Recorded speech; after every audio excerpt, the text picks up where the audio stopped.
A lot of these kids, my daughter included, they tried to get her on this conveyor belt, are ultimately trafficked out of their home. We saw it in Jeffco with the teacher that trafficked a girl to California, the woman who abused my daughter in Fort Collins. We still have multiple missing children. You know that she was part of human trafficking. Correct. You say that?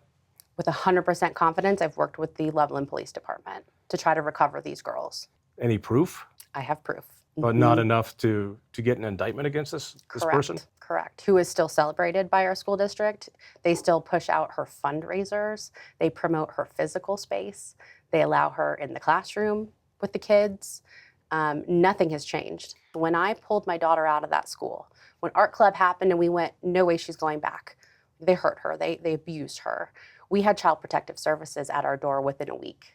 And when I've talked to some other parents who have recovered their kids from this organization, Splash and Skittles, I'll name names, I'm not afraid to do that, who've recovered their kids, the tactic is they call Child Protective Services and try to remove the child that way. And if they're unsuccessful, then they coach the child to run away. And so one of the dads who got his 16-year-old daughter back, she had shaved her head, drained her bank account, turned off her location services, and was being harbored by this organization until they were able to recover her. And that's a huge allegation you're making against these organizations. And these organizations and the person you're talking about is still involved. Yes.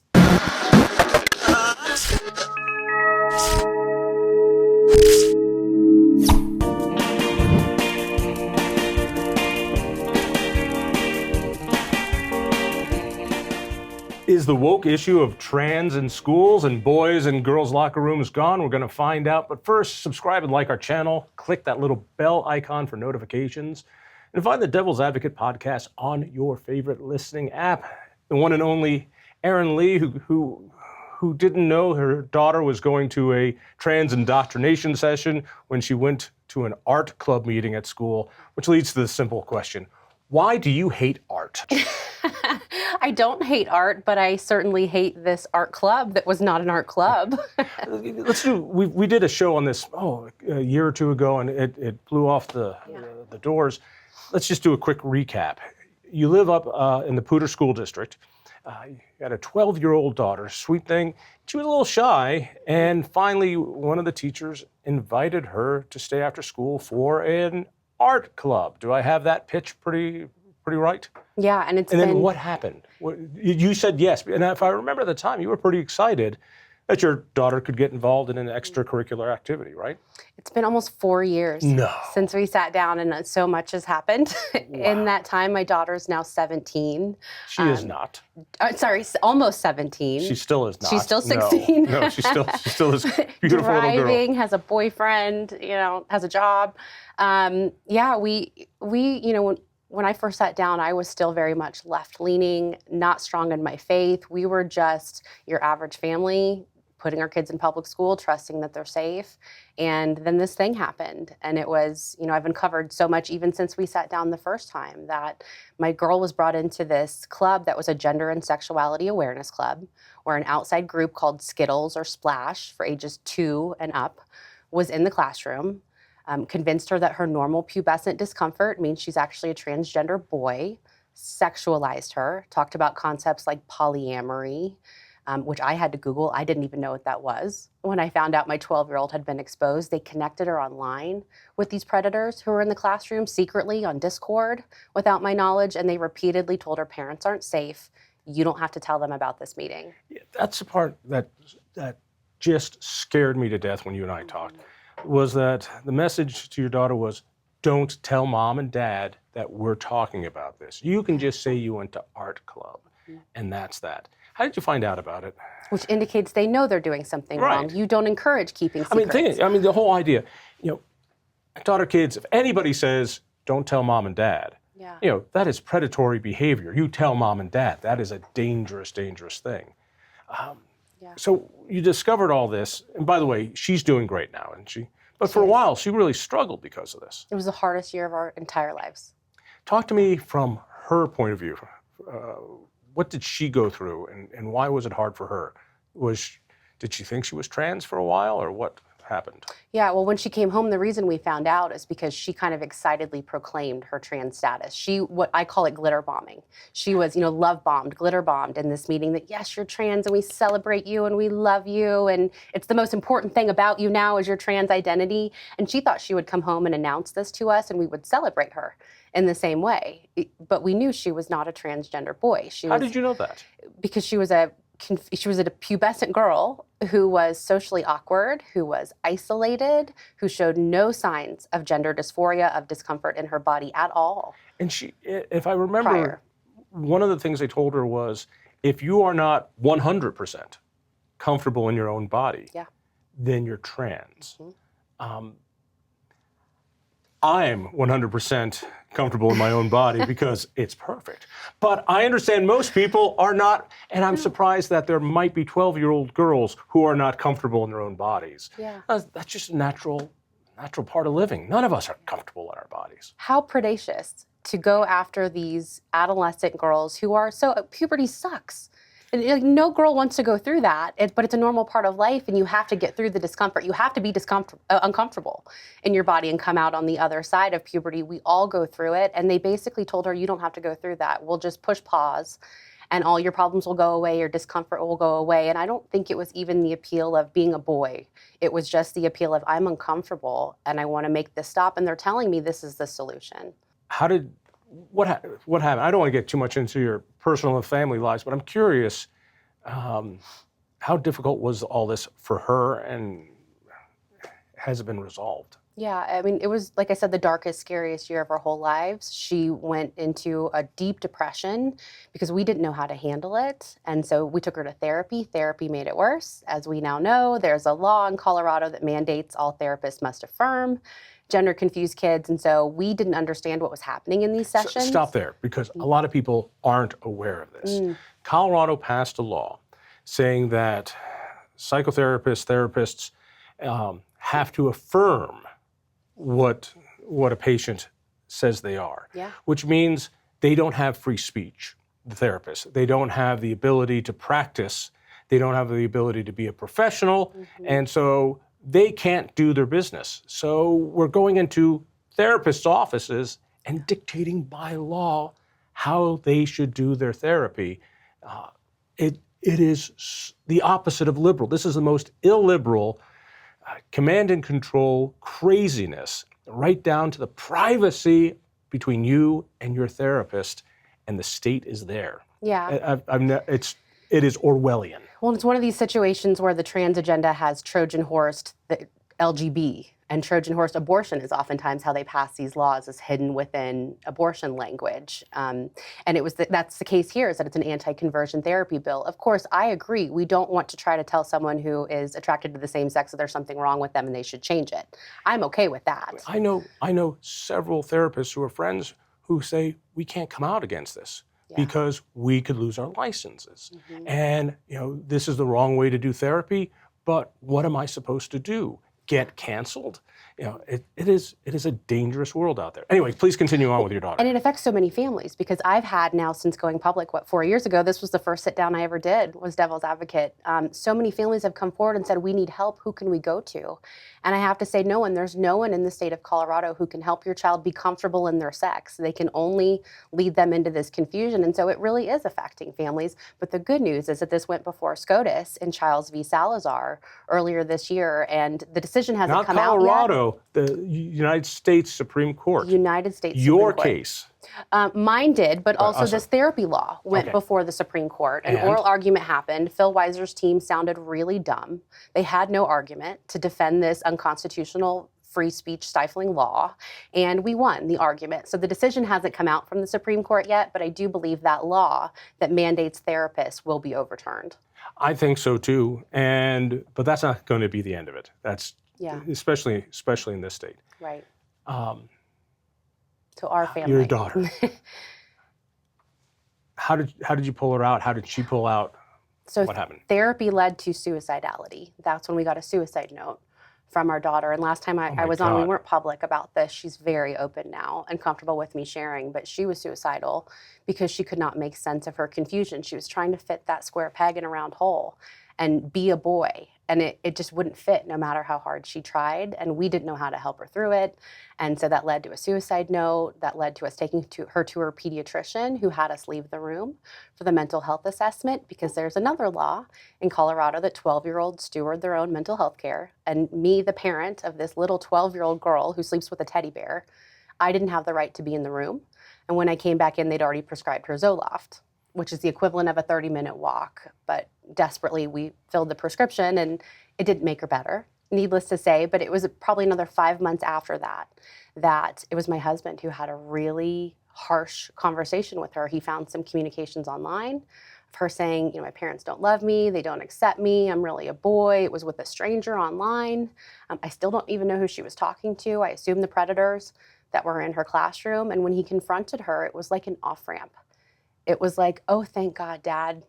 No, I don't want to do this anymore. I'm not trans. This doesn't fit. It doesn't feel right. Help me.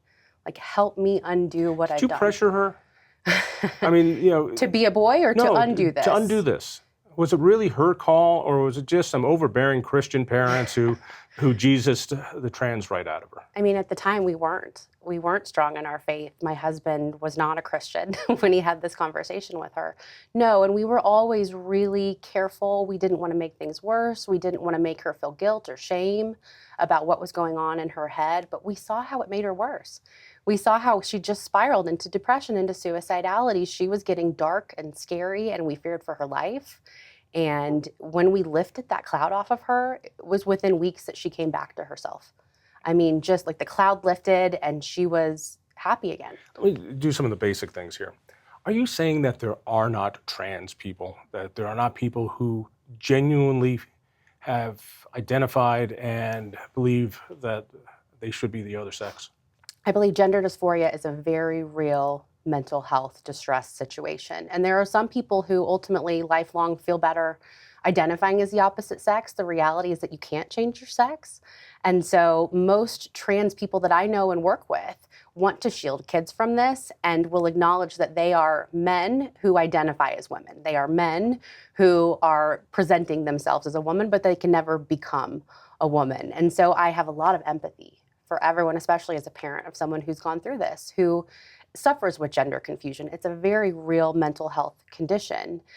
Everyone approaches it differently. My line in the sand is kids, and it always has been. I have no problem with what people do as adults. I won't lie to people.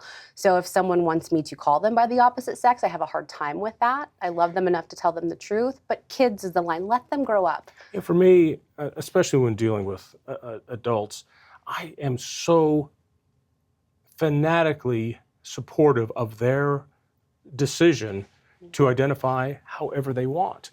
And in exchange, I demand that they fanatically accept me as someone who identifies them the way I want.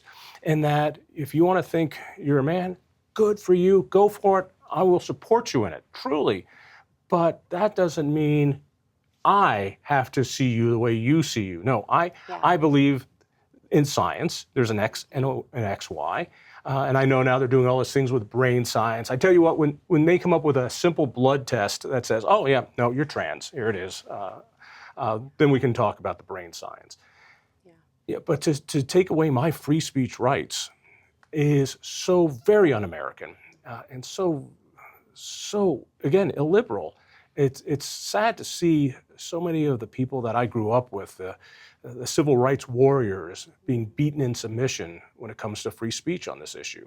Yeah. Free speech is gone so that you can live out whatever delusion you want. That's fine. You think you're a man? Be a man. Great. You cannot force me to make me believe you're a man. That's right. As long as you're not hurting anyone or impeding on my rights. And that's where I draw the line. You can't force me to call you the opposite sex when you're not. Coercion is wrong. Although, when we're talking about state laws, there's now a state law, House Bill 251312, arguably the worst law ever in the history of any state legislature, which mandates we all must call that man a woman or face criminal penalties and fines. I think it's civil penalties, but the point being, it's still now in legal code that you cannot misgender somebody. And let me tell you, I'm not misgendering anybody. If the guy's a guy, he's a guy. Yeah. And again, do what you want to do, but respect me, I respect you. That's the way we're supposed to do this in life. All right. Right. The daughter's doing well. I'm thrilled for you and your family. And this lit a fuse in you. This changed you completely. Yeah. You've now become a warrior on this. What is it exactly that you want? If you had a goal line, what is that goal line? I'm such an accidental activist. It's bizarre that this is my platform, that this is even something I have to talk about, that men can't become women, that kids shouldn't be sterilized. Again, my issue is kids. It's shielding kids from being, having this ideology force-fed down their throat while they're still developing, while they're figuring things out, and the medicalization piece. I've now woken up to so many young people who've been chemically and surgically mutilated and sterilized. And that, in my opinion, it's pure evil.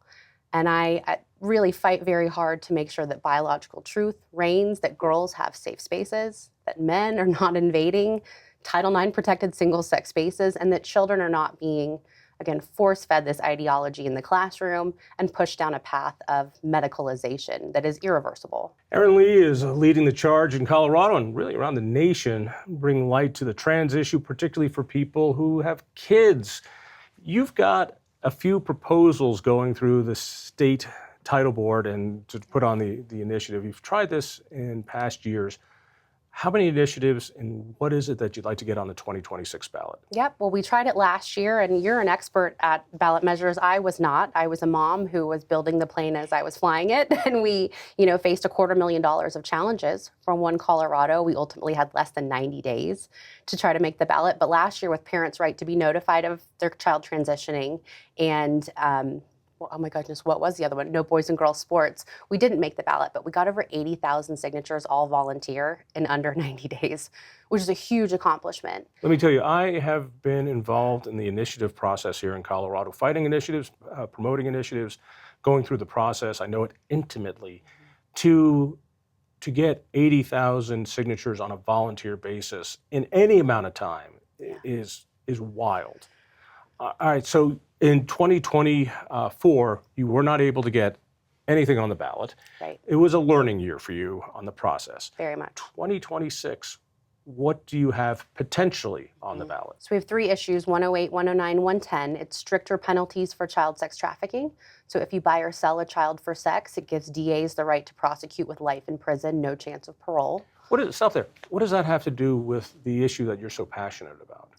Good question. I run Protect Kids Colorado, and so we have this wide umbrella of protecting kids in general. But what I've learned through my activism on the trans side is that I call it the classroom to trafficking pipeline, is that a lot of these kids, my daughter included, they tried to get her on this conveyor belt, are ultimately trafficked out of their home. We saw it in Jeffco with the teacher that trafficked a girl to California, the woman who abused my daughter in Fort Collins. We still have multiple missing children as a result of the same thing. The kids were convinced in the public school that they were trans. Are you alleging that this person... I know she did. You know that she was part of human trafficking? Correct. You say that? With 100% confidence. I've worked with the Loveland Police Department to try to recover these girls. And have there been any charges? No. There's any proof? I have proof. But not enough to get an indictment against this person? Correct. Who is still celebrated by our school district. They still push out her fundraisers. They promote her physical space. They allow her in the classroom with the kids.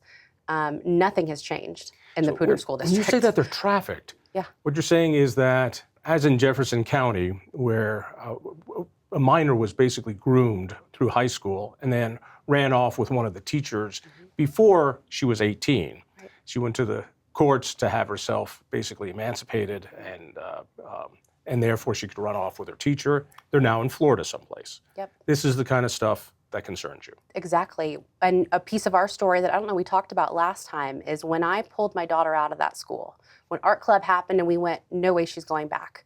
They hurt her. They abused her. We had Child Protective Services at our door within a week. How do you mean they abused her? In my opinion, this was not physical sexual abuse, but this was sexual abuse. To talk to a 12-year-old about who are you sexually attracted to, and polyamorous relationships, polyamorous sexual relationships, and don't tell your parents. that's grooming, that is grooming with sexual content.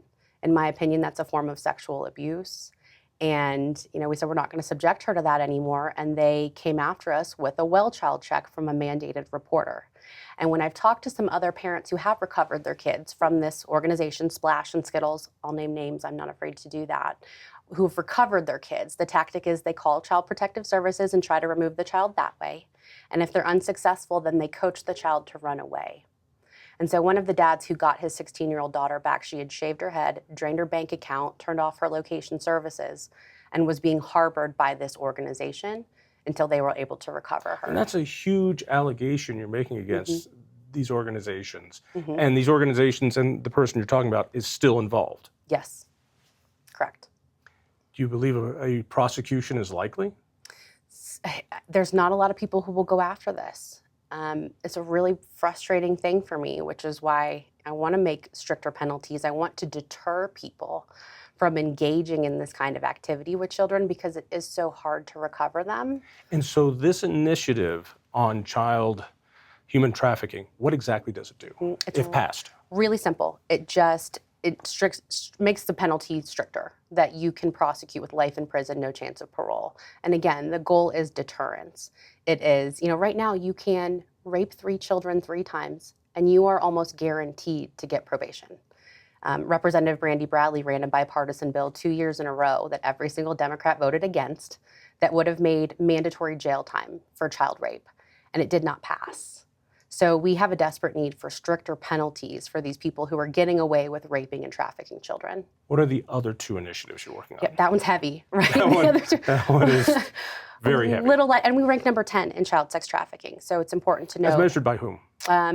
As measured by multiple organizations who have helped us with the framing of this language. In fact, this initiative passed in Arizona last year, but every county voted yes on it. It was the highest percentage they'd ever gotten from I can't the public. imagine. I can't imagine. Most people agree. And people can find some of this information, I'm assuming, on your webpage. ProtectKidsColorado.org. All right. Yep. So the other 2 issues, 109 is protecting girls' sports. It's very simple, just designating sports male, female, co-ed. And we have a write-in that if there is no female league, that the girls can participate in the boys' league, like football, for example. Oftentimes girls don't have a league, and so they're able to still participate. We don't want to eliminate girls' opportunity. We just want to safeguard those single-sex sports and spaces. Does it allow boys to play in a girls' sport if there's no boys' sport? Interesting. I'll have to go back and look at the language. I don't think so, but I don't know of a case of that being a thing. There being a sport that doesn't allow. I tried it as a high schooler. Like it cheerleading, didn't work. But and it strictly designates male, female, co-ed, and so like cheerleading, for So example, that is a basically- co-ed sport. So if passed, all public schools, I'm assuming it's public schools. It's anyone who takes public funding, so All right. it includes private leagues as well. Okay. That they have to designate each sport as either boy sport, girl sport, or co-ed. Correct. Okay. Yep. And the biggest pushback we get is, I'm sure you've heard this bizarre talking point before, they're going to force genital inspections of kids. I've seen the polling that's against us that's being texted around. They're going to force genital inspections. It's a simple mouth swab. And let's be real, a sports physical is way more invasive than a swab in your mouth. Does it mandate a swab in your mouth? It doesn't specify what that would be, but that's standard practice. At the risk of sounding hateful and racist, the boys who play in girls' sports stand out. Yes, they do. It's not like it takes a swab. And we define it by your reproductive organs. So I get pushback, what about the chromosomal abnormalities that someone is XXY? Well, first of all, people with these abnormalities don't usually live long enough to participate in high school sports, but we defined by your reproductive organs. So you either produce sperm or ova. Clear about that. When I say there are 2 sexes, XX, XY, there are also people who have chromosomal abnormalities. My son has Down syndrome. I know a lot about chromosomal abnormalities. And some have 3 chromosomes, and some have all sorts of things. But that is such a tiny, tiny fraction. It's not what we're talking about here. It is, and there are some, particularly males, who have what's called DSD, who have ambiguous genitalia when they're born, and that's a serious situation, and parents do kind of have to guess, which way are we going to raise them, and we've actually run into that. My kid's school up in Larimer County had to play against a team who had a DSD male, and what's hard for these kids is when they're babies, you don't know what they're going to grow into, but this one is so very clearly male. He's been raised as a female, but he's got an Adam's apple. He's 6'2". He's got a deep voice. I mean, he is so very clearly male. So how would your initiative affect him if passed? Yeah, it would prevent him from being put in this position. Again, I have so much empathy for the people who That sounds like you're trying to force being compassionate when really, if he thinks he's a girl and he's been raised as a girl and he wants to be on the girls' team, would your initiative prevent him? It would. It would prevent him, but he would still have options. People say, you want to ban trans people from sports. We don't. We want to make sure everyone has an opportunity to compete. We just want to make sure that it's fair, that it is biologically, segregated. And so he could play in the male team. There could be a co-ed opportunity, but he could not play in the female league. But he thinks he's a woman. He lives life as a woman, yes. Does he think he's a woman? I assume so. Okay. Yeah. So this would impact that small percentage of people who truly have a chromosomal disorder. Which is very, very rare. In fact, I consulted when this happened in my school district. We were thrown for a loop. We don't want to make him feel bad, but we want to protect our girls. He's clearly bigger and stronger. And we consulted Independent Women's Forum and Icons, and they said this is the first case we've ever seen at the high school level in the United States. So it is very rare. The third initiative is what? Is protecting kids from irreversible wrong sex surgeries. And it is bizarre that I even have to do this. How crazy that we have to run a law that says you cannot hack off the healthy body parts of children 17 and younger. But it's that simple. It's just if a child is confused about their sex, you cannot perform a double mastectomy. You cannot perform what they call a phalloplasty, which is taking a giant chunk of their forearm or their thigh and trying to create a fake penis that does not work. We can't do that to children. Let them turn 18. We set limits for smoking and drinking and joining the military. We should let them have a almost developed, they're not even developed till 25, but let's at least wait till they're 18 to make that decision. What about the argument, but we need to make these changes now so that they can grow into it, that if we wait, it will cause physical harm because as they're growing, this is the time to make those surgical changes. It's safer to do it, and this way they can grow into their body during this confusing time. It's never safe to do it. There's something like an 80% rate of complications from these kinds of procedures. They are not tested. You've probably seen that the HHS just put out a great peer-reviewed study about the issue. State of Florida is now suing WPATH, the World Professional Association of Transgender Health. It's a house of cards. This entire idea that it is safe or ethical to mutilate these kids, to operate on children's maturing bodies due to a mental health condition, there is no basis. What about chemical processes, drugs, hormones? Would this prevent that as well? It wouldn't. And in a perfect world, I wrote this language 3 ways. In a perfect world, we would ban social transition as well. Let's stop telling kids they've been born wrong and pushing them this way. Coloradans were not ready to vote on that. And I call it taking small bites out of the donkey. It's what the Democrats do. We're gonna start by outlawing these surgical procedures, and then I hope that the legislature or future ballot measure will handle chemical mutilation, and it is mutilation. Is it mutilation if somebody chooses to do this? The argument on hormones is if we don't do it now, we won't be able to do it later because they will grow into their biological body, not the body they should have. And so it is cruel not to give that person hormone therapy so that she, when she is 18, it makes a difference because it has to happen then. First of all, no child is born in the wrong body.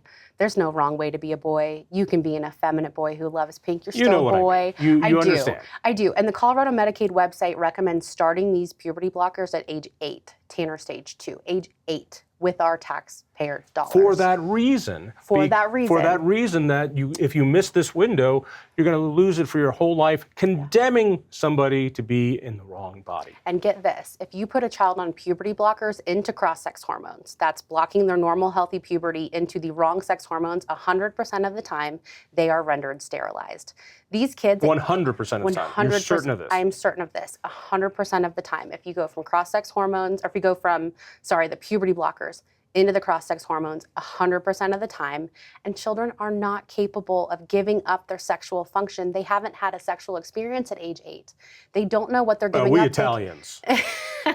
They can't consent. They can't consent to something they don't understand and they haven't experienced. So that to me is, again, a straw man argument. So as somebody who's very libertarian leaning, I look at things like seatbelt laws and helmet laws, and I despise them. I believe if you want to meet your windshield at 80 miles an hour, that is your decision. Yeah. But I strongly support seatbelt laws for children, because children are not old enough to make up their own decision. If you're 18 years old and you want to meet your windshield, go for it. You're an adult. You make adult decisions. But until that time, we protect kids from dangerous parents, and I think it is dangerous to have your kid not in a seatbelt. Yeah.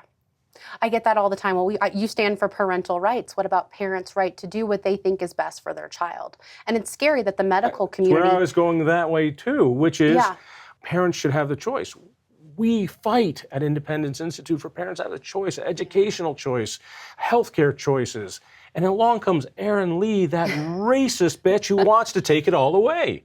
Why do you want to take away parents' choice on how best to provide health care for their kid? It's not care. Let's start there. Health decisions for their kid. It's not even a health decision. It's abuse.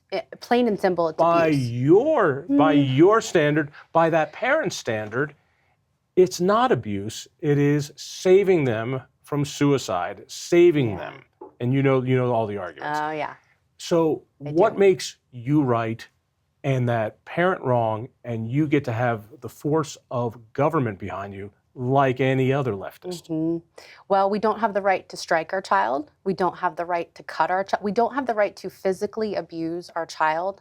And harming a child's body for a mental health condition, fixing this by cutting off body parts or sterilizing, these hormones. Oh, again, you hateful bitch.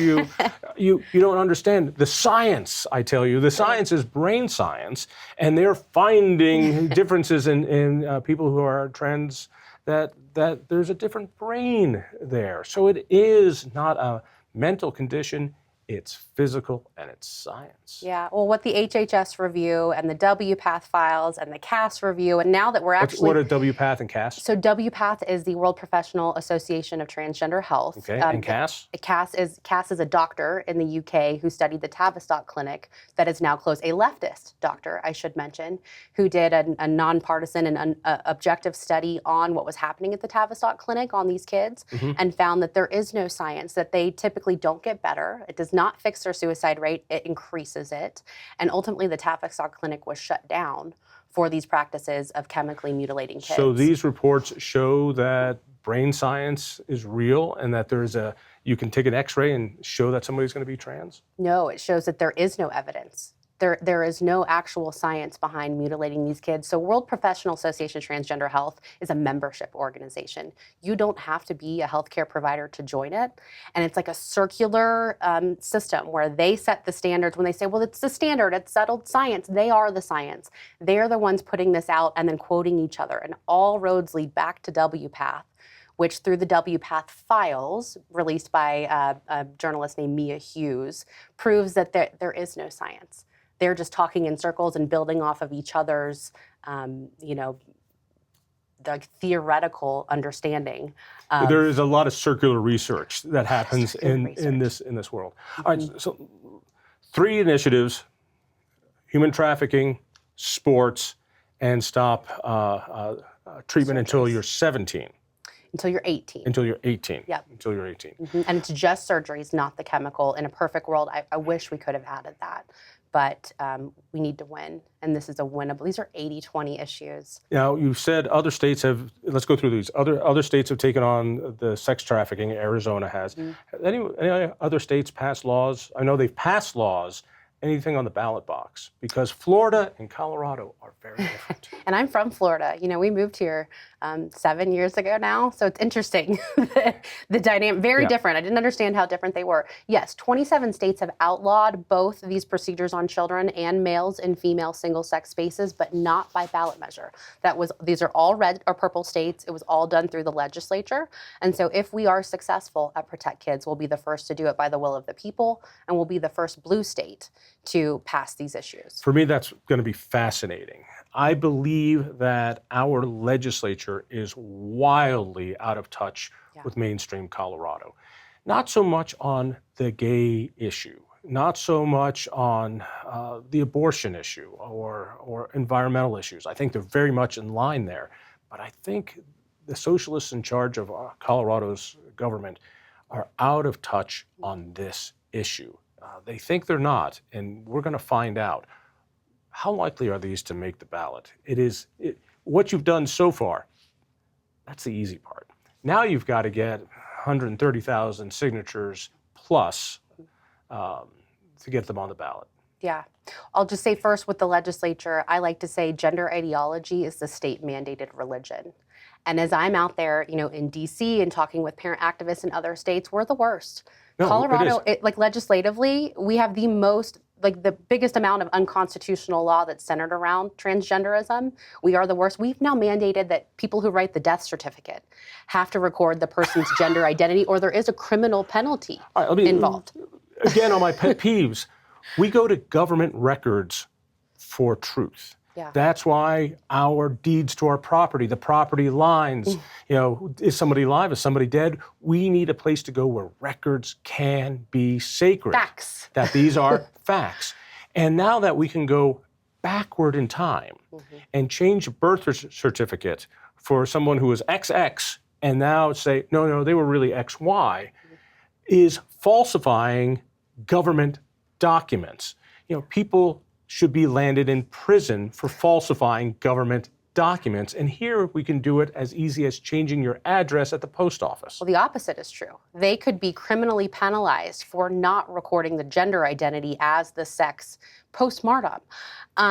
We'll be the first state to see an increase in women dying from prostate cancer. It's insane. This is how out of control it is in Colorado. Yeah. I agree. All right. But the people, again, we've done polling on these issues, and the people are ready to vote yes on these ballot measures. Most people are like, that's insane. Like, I voted for Polis. I'm a leftist. But men can't be women, especially the radical feminists, who I disagree with on just about everything. You know, their abortion up until birth. I'm not, but we agree men can't be women. But on that issue, for instance, abortion until birth not only passed in Colorado at the ballot box, it was put into the Constitution at the ballot box, at taxpayer expense at the ballot box. Yeah.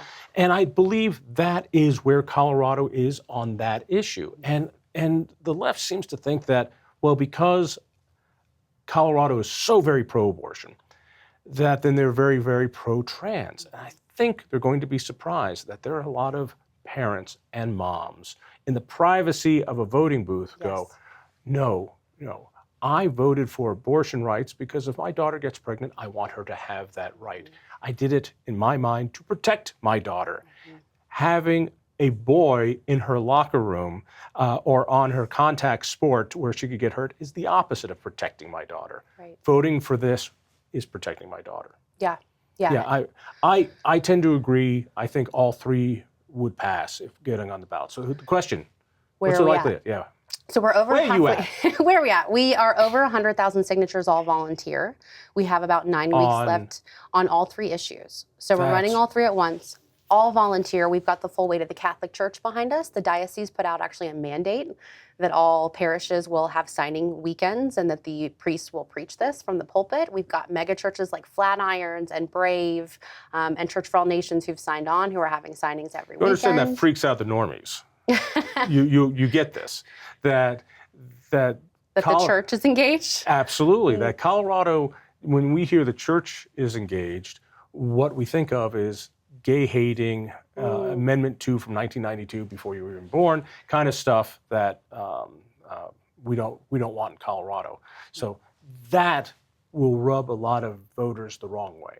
Well, it rubs the other side the wrong way. One, Colorado absolutely hates that we have the churches on our side. The Colorado Times Recorder continues to write hit pieces about the churches who are engaging. But these are biblical issues for them. This is male and female. This is protecting kids, and we should all agree. Is this a biblical issue for you? It is biblical, yes. For me, it's a moral issue. It is a biblical issue, yes. So you said you found your faith after this incident with your daughter. If you didn't find your faith through this, would you still be supporting this? Oh, 1,000,000%. Really? That strengthens my resolve and my opinion on the issue. But it's, like we said, it's science, it's XXXY, it's reality, and I exist in reality. And that's what we're pushing for. But in addition to the churches, we have, Gays Against Groomer and the feminists, and it's such a big tent operation where all are welcome. And it's been really cool to bring people together. There is a civil war brewing, and I want to leave it at this. There's a civil war brewing inside the LGBTQIA plus community. I did that well. And that so many of these kids that are being pushed to change their gender, these are just gay kids. Yep. These are kids who are gay. Yeah. And when I was growing up, there was no support for gay kids. They were really in the closet. It must have been awful for them. I've got gay relatives, and they're like, these gay kids today. I didn't have any gay and lesbian club in high school. I had to come out to my dad, and it was awful. And I think that's really, really wonderful stuff. I am so disappointed in the gay community for not coming out on this and going, what you are doing is you are belittling gay kids. You are preying on gay kids. You are telling them they're not gay. And as gay people, we should be the ones going, we are going to protect those kids to be gay if they want to be gay. It's conversion therapy. I'm really disappointed in the gay community that in this state worked so hard and so well for marriage equality, that they are AWOL on this issue. And I think many of them are deeply ashamed of this, but they're afraid of being canceled. That's it. And to me, this is conversion therapy. So what's so ironic about the conversion therapy law that we were talking about is that it mandates you can't help a child be comfortable in their biological sex. That is conversion therapy, because most of them are just battling same-sex attraction, or they are effeminate males or masculine girls who will probably just grow up to be gay. Leave them alone. You are performing conversion therapy on these kids by telling them they were born wrong and need to fix and change themselves. A lot more LGBTs agree. And it was agree. the gay LGBT community that banned conversion therapy for parents that, I want to Jesus the gay out of my kid. Yeah. A lot more LGBTs agree with us than you would think, but it's exactly what you said. They're afraid to say it out loud. I mean, Google me. It's not pretty. I have taken just a total lambasting for the last 4 years of being public. Just about everything you read is not true. And it's because this is such a hot button issue, and there's a vocal minority. I've known you for 4 years. I've got to. It's not good. This is it's become such a heated issue, and there's a vocal minority who are really aggressive towards anyone who speaks out against it. And most LGBTs do agree with us. They're just afraid to say it out loud. I'm angry at them as somebody who supported and still supports gay marriage and marriage equality, that I'm disappointed that these people who were so brave during the gay movement, the gay pride movement that I saw as a kid and in high school and going through college, and that these were brave people, that they have become so very fearful and cowardice on this issue. It is disappointing. I'm mad at everyone for that same reason. And if someone were to say, what is your biggest hurdle in all of your activism, it's willful ignorance and apathy. It's all the parents who agree with me who won't say it out loud. Yeah. It's the churches who agree who won't engage. That's a problem across the board. I do believe courage is contagious. And I think that these ballot measures are a mechanism people can engage privately. I've had a lot of LGBT people who are carrying the petition who wouldn't post something on social media for everyone to see, but they'll take it to their friends and family and have these intimate conversations about it. I submit, really leave it at this, that there were two opportunities for people to weigh in on, I'm just going to use a blanket, wokeness privately. You can't do it at work because you're forced to call a man or woman or you lose your job. I lost my job. Did you? It did. For this. Good God.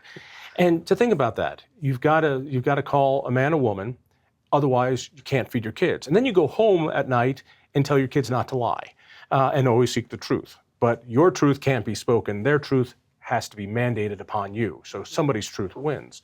And so the frustration about this grows and grows and grows. And then Bud Light throws a few cans to some trans guy. Who cares? It is a nothing burger of a thing. They're trying to open up a tiny little market. Good for them. Yeah. The world goes crazy. They still haven't recovered. And it's not because they threw a few beer cans at a trans guy. It's that it was finally a way people could vote on the issue privately. In the store, you pull out Coors Light instead of Bud Light, and nobody knows, and you don't lose your job. The second time it happened nationally was electing Donald Trump. And I think this issue is one of, I think between inflation, the border, and this issue, it's what pushed him over. And people don't say it. I think the same thing is true with these three initiatives. So I'm very curious to see how they work. People want to get in for more information. Where do they go? Yeah, protectkidscolorado.org. And so we have about 9 weeks left. We'll use all the volunteer circulators we can get. Anyone who knows 20 people can carry a petition and be part of it or donate to the effort. And we're really on the right trajectory to get over the finish line, but it's going to take a really big push. And let me just say, for people who don't get it, it is so much harder than you think to get this thing over the line. Yeah. And even though you say you have 100,000 and you need 120, we're going for 2. You need to go for at least 2, particularly in volunteer efforts, because most of what you get, a lot of what you get, aren't valid, even though people think they're registered and all the rest. Well, and this is the citizens' ballot measure process. Article 5, Section 2 says we, the people, reserve the right to pass law, but it's become a billionaire's game. You've got to have millions of dollars to run these things, and we're doing it differently. Everyone told us it was impossible. Maybe I'm crazy for pursuing this, but we want to give the process back to the people. This is the people's process. It really is true. The legislature hates the initiative process because we do terrible things to them, like pass term limits and pass tax limitations where you have to ask permission, and open meetings laws and open records laws. They don't like that stuff, and therefore they make it harder every year. And then they pass laws so that only the rich guys get to play this game. And so activists like you and I, it gets tougher. So one more time with that website, people want to do it. It's protectkidscolorado.org. Erin, thanks for all you do. Thanks for having me. Think freedom. If you enjoyed that conversation, by all means, click one of these other great programs. We have the best conversations with the most fascinating Coloradans. And subscribe to our channel. Just click down below and hit that little bell button too. You don't want to miss a single show.